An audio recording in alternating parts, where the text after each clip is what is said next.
Une question un peu différente, c'est comment est-ce qu'on fait un choix, et en particulier quand on est sur des choses aussi où il y a autant de représentants que, par exemple, les personnages, enfin les grands théologiens ou les personnages de l'Ancien Testament. Ça, c'est plusieurs discussions. Comment on fait un choix et comment justement, parce que finalement ce dictionnaire, vous avez tenté de faire une sorte d'état des lieux et de tour d'horizon. Est-ce que le fait d'exclure un théologien, c'est pas une manière de dire, bon ben voilà... Nous n'avons pas fait nous n'avons pas voulu donner un panorama de tous les théologiens importants. Pour vous, comment on fait pour dire que ce théologien est le plus important? On a eu beaucoup de problèmes, c'est certain. Oui, il y a plusieurs réunions au sujet des théologiens d'ailleurs. On a beaucoup discuté entre nous, puis j'imagine déjà un certain nombre de comptes rendus une fois que le dictionnaire sera paru, où on vous dira, ah ben vous avez oublié de parler. Comment se fait-il qu'on n'ait pas parlé de X ou Y?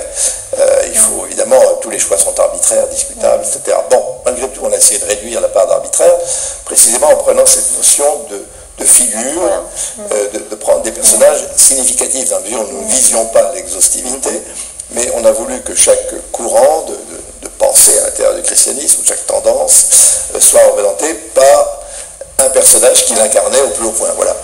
Il ne suffisait pas d'être théologien, il fallait que, comme théologien, personne, et que la théologie de ces théologiens ait pris une ampleur paradigmatique. Et duré, et une histoire, et générer une culture même. Ça, c'était important. Donc, oui, mais du coup, vous avez fait une sorte de top 10 des théologiens, et c'est qui pour vous les grands théologiens?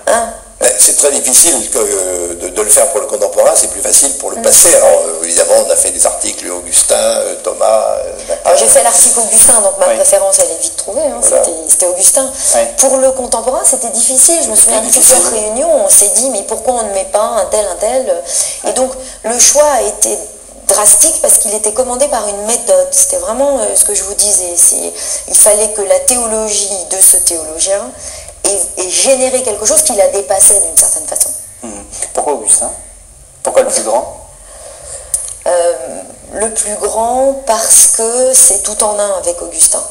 C'est un théologien, un philosophe, même s'il dit ne pas faire de philosophie, mais déjà il a nourri presque toutes les philosophies après lui, jusqu'à nos jours, et il y a de la philosophie chez lui, il y a une conception philosophique de la volonté, etc. C'est un maître spirituel, c'est un écrivain, on lit les confessions, j'allais dire comme un roman, mais on le dit tout le temps, c'est mieux qu'un roman, parce que c'est très bien écrit et il y a de la substance. Et c'est un grand réformateur, donc il a quelque chose de révolutionnaire, il est toujours contre Augustin.